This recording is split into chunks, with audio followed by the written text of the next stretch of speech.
Hello, Imagine This Women's Film Festival. We are delighted to be with you, reading a selection from my screenplay, One White Crow. I am a screenwriter, a playwright, and also a filmmaker, director. Multiple short films that I've done, and certainly a lot of theater. So I'm very happy to be here, and I would like to introduce my cast. I will call out their names, and they will tell you who they are, quick little intro, and what character they are playing in One White Crow. So let's start. On my screen, I see Erwin. So go ahead, Erwin. Hi, I'm Erwin Apple. I'm playing the role of Robert, and I'm an actor, director, and composer sound designer. And Matt. Hello, my name is Matt Cooper. I am playing Alex. I am an actor here in Santa Barbara. And just telling you that we are all coming from Santa Barbara, by the way. That is where I live, and I cast my cast here locally because we've got a lot of great talent here. And go ahead, Linnell. My name is Linnell Pollock. I'm an actor and a writer, and I am playing the narrator, the interviewer, and Natalie. And Deborah?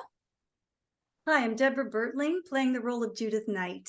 I am a singer and actor. And Christina. Hi, my name is Christina Eliason. I am playing the role of Tess, and I am an actor, screenwriter, and producer. Thank you so much. All right. Please go off screen, all the actors and myself as well. And go ahead, narrator, and begin the screenplay. One White Crow by Dale Griffiths Stamos, a 15-page selection. Interior, Los Angeles University Auditorium Day. Applause as Alex Rimbaud, 45, makes his way to a podium. Thank you very much. Today I would like to talk about skepticism. On Tess O'Neill, 40, who stands at the back of the auditorium watching.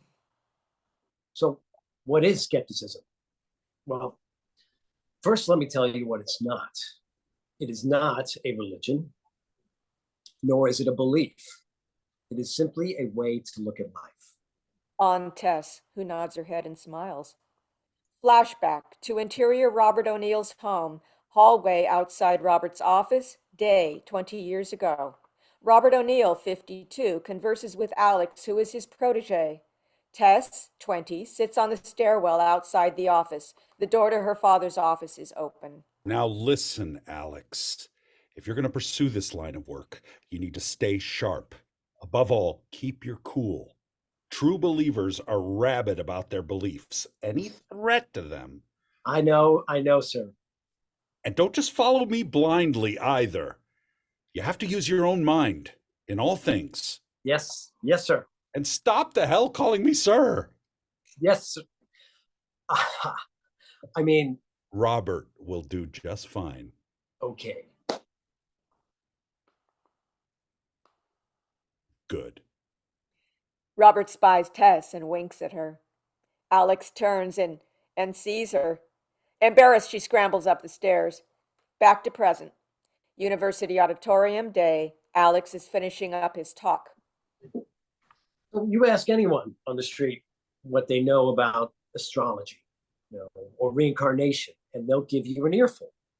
But ask them to tell you about a particle accelerator, which, by the way, is a far more amazing thing that happens to be actually exist, and they'll look at you like you're from Mars. My question is, when did we start opting for easy belief over truth? So what is skepticism? Well, it's the ultimate bullshit detector. Thank you very much. Strong applause. Alex steps down from the stage and is immediately surrounded by a small crowd of audience members anxious to ask him questions. Many are women. On Tess, who stands on the sideline of the crowd for a moment watching and then approaches Alex. He's surprised to see her. Tess, what are you doing here? What are you doing in LA? I'm on assignment. So you're looking me up? You could say that. Alex smiles at the last couple of remaining fans. Thank you, you guys. Thank you so much for coming. Excuse me, one moment. He takes Tess's arm and walks down the side aisle with her. You look great. You know, I meant to say that at the memorial, but wasn't the best time.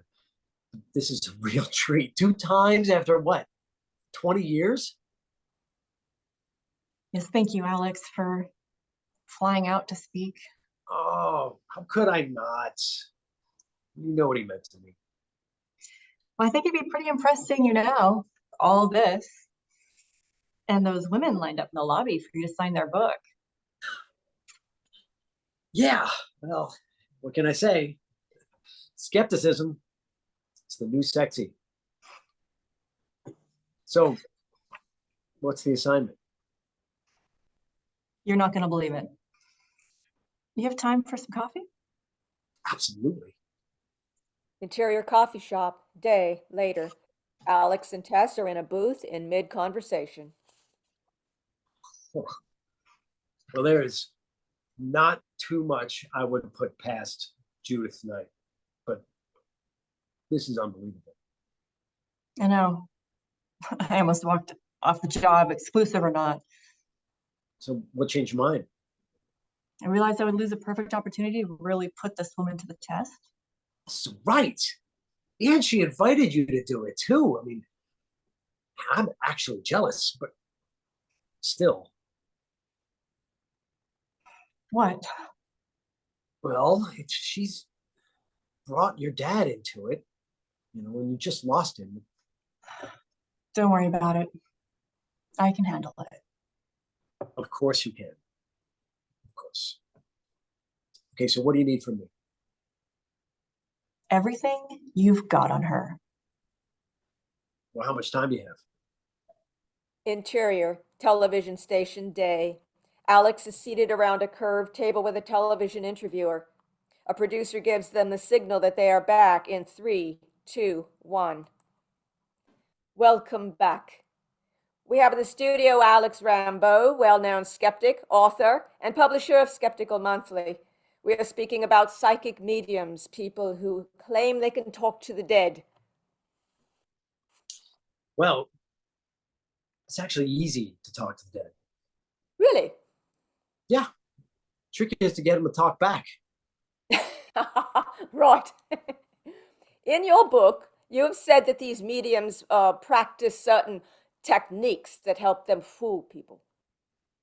Yes, they mostly use cold and hot reading. Explain for our audience. Yes, of course, happy to. Well, cold reading is it's a process of throwing lots and lots of stuff at people very quickly until something sticks. The medium often starts by speaking of a mother or a father figure, which can be a parent, but it also can be an aunt or an uncle or even a good family friend. Then they'll throw out common first name letters. Intercut with Making Contact Studio, day. Judith is speaking to her audience. Tess stands in the wings with the press pass on, observing. I believe I'm with this group over here. She stops and points to the audience. I have a mother figure. That means a mother, mother-in-law, aunt. I'm getting the letter A. Anna, Annabelle. No, it's something less common. A woman in the audience, Natalie, 52, raises her hand. A Making Contact employee gives her a mic. Anastasia? Yes, yes, I believe that's it. Is this your mother? Yes, mother-in-law. Interior, television station, day. She casts a rather wide net, which she continues to do by naming general parts of the body. Interior, Making Contact Studio, day. I'm getting that she passed after a long illness involving I see the chest area. That means heart, lungs, or possibly breast cancer. Yes, it was breast cancer. Interior, television station, day. Cold reading depends on the interaction between the medium and the subject. She will use yes and no answers, visual cues, and body language to really zero in on some hits. Interior, making contact studio, day. Right. She wants her son, your husband, to know she's making contact. He's not here today, is he? No. He was very skeptical of you coming. Well, apparently she always told him there was life after death. Now she's coming through to say, I told you so on national TV. The audience laughs. Interior, television station, day. And hot reading? Yes, hot reading is any advance or inside information about the subject, internet searches, newspaper articles. In the case of a televised show, people might be planted in line who casually chat, with audience members. So, are you of the opinion that all the professed psychic mediums out there are frauds? Yes. Although I do think some actually convince themselves they're talking to the dead, when in fact they've just learned to read the living extremely well. But there are definitely mediums who practice their craft quite intentionally.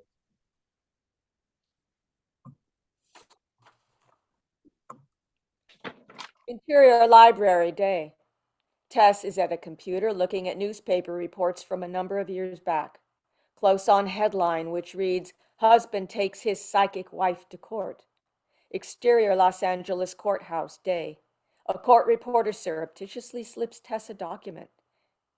Interior making contact studio, Judith's dressing room, day. Tess and Judith are in the middle of an interview. The tape recorder is on the table between them. So I may feel something like pain in a specific place in my body. I may see an image of an event, almost like a scene from a movie, or hear a voice or a name, although it may not be really clear. I often get symbolic images. Such as? Such as the image of a home broken in two, which usually means divorce. Although one time it actually meant a house had been hit by a tornado. That's what I mean by getting it wrong. Spirit is always getting it right, but my interpretation may be wrong. Interesting. All right, let's switch gears here. I'd like to talk about Patchett versus Patchett.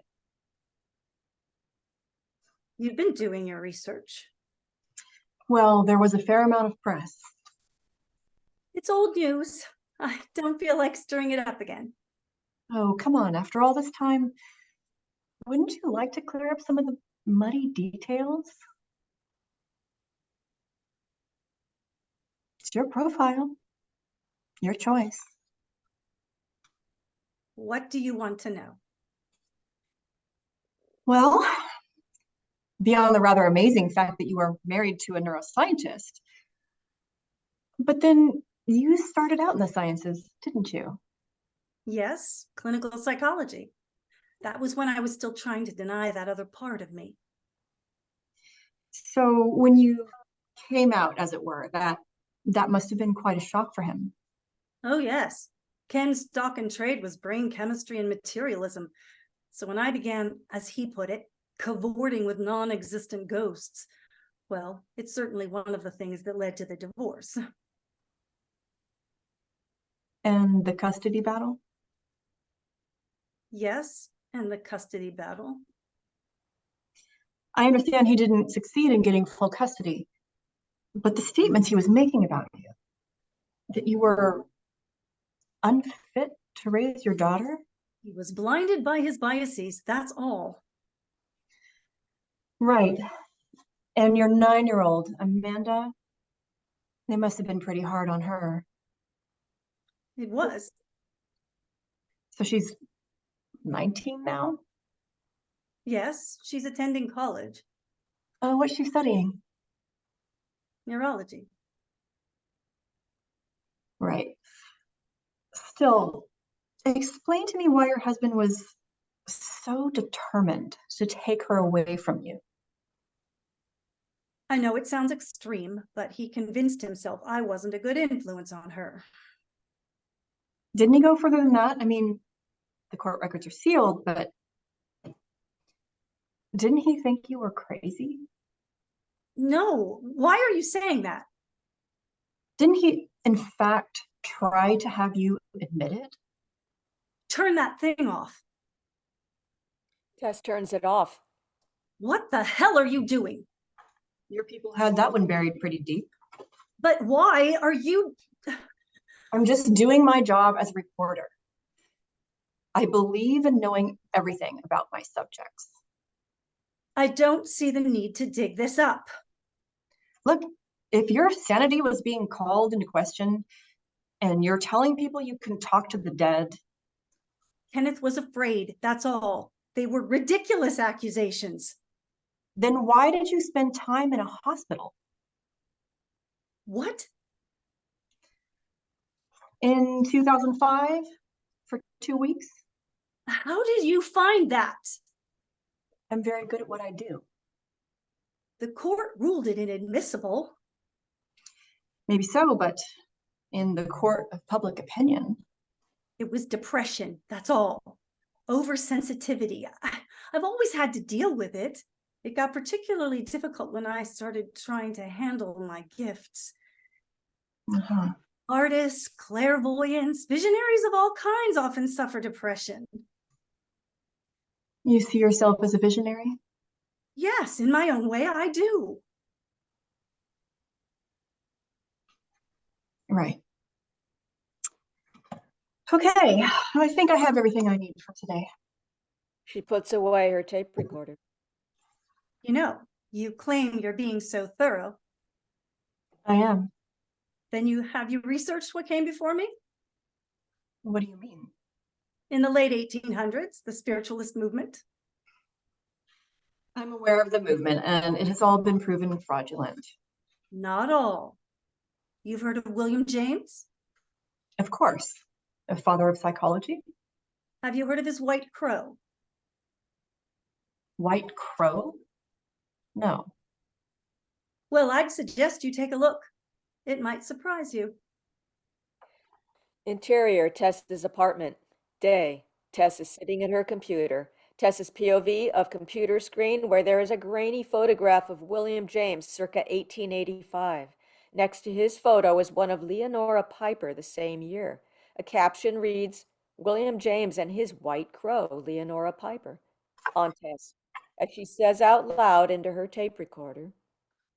19th century psychologist and co-founder of the American Society for Psychical Research, William James, exposed many frogs among the spiritualists of his day. But the one woman he couldn't seem to debunk, despite rigorous testing, was Mrs. Leonora Piper. James ended up saying, to upset the conclusion that all crows are black, it is sufficient to produce one white crow. He considered Piper his white crow. Tess stares out in front of her, thinking. Flashback to interior Robert O'Neill's home office, day, 25 years ago. Robert is working at a computer. He has his glasses on and is thoroughly involved in what he is doing. A 15-year-old Tess stands in his doorway. He looks up. It is clear she's been crying. Tess, sweetheart, what's wrong? This is my friend, Jamie. Ah, how is she doing? Terrible. How do things like that happen? I mean, one day her mom was there, and then there's a stupid drunk driver. Life can be random and cruel like that. But why? There is no why. There is just life, the good and bad. You can't have one without the other. Do you ever think I would ever thought we would lose your mother? Never. But you go on somehow. Dad, Hmm? when you die, Oh, that's not happening anytime soon, I can assure you. that's what Janie's mother thought. All right. When I die, Will you promise me? I know what you believe in everything, but what if, what if there's really is some kind of, afterlife? yes. Will you try to contact me? Right. Okay. One day after my no doubt untimely demise, I will call out to you when you least expect it. Tess, it is I, speaking to you from the great beyond. Serious, Dad. Damn. Tess, I have something very important to tell you. Yes, Dad. What is it? There's nothing here. Tess looks at him, frowns, and then laughs and hits him on the arm. Back to interior Tess's apartment, present. Tess is still at her desk, deep in thought. We hear the terrible sound of severe coughing. Flashback to Robert O'Neill's home, bedroom, evening, 5 months ago. Robert is coughing and is in much pain. Tess holds his hand through it. When she starts to pull it away, he grabs it back. He slowly nods at her. Tess reacts to this with a stricken look, but he continues to look her in the eye intently. Back to interior Tess's apartment, present. Tess looks again at the one white crow information on her computer screen.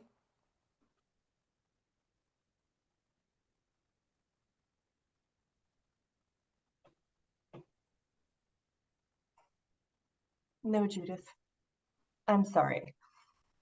There's no such thing as a white crow.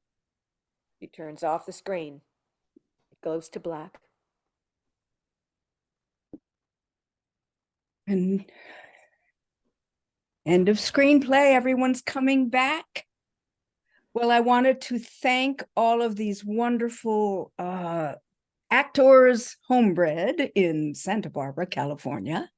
And I want to thank all of you watching this through the Imagine This Women's Film Festival. Thank you so much.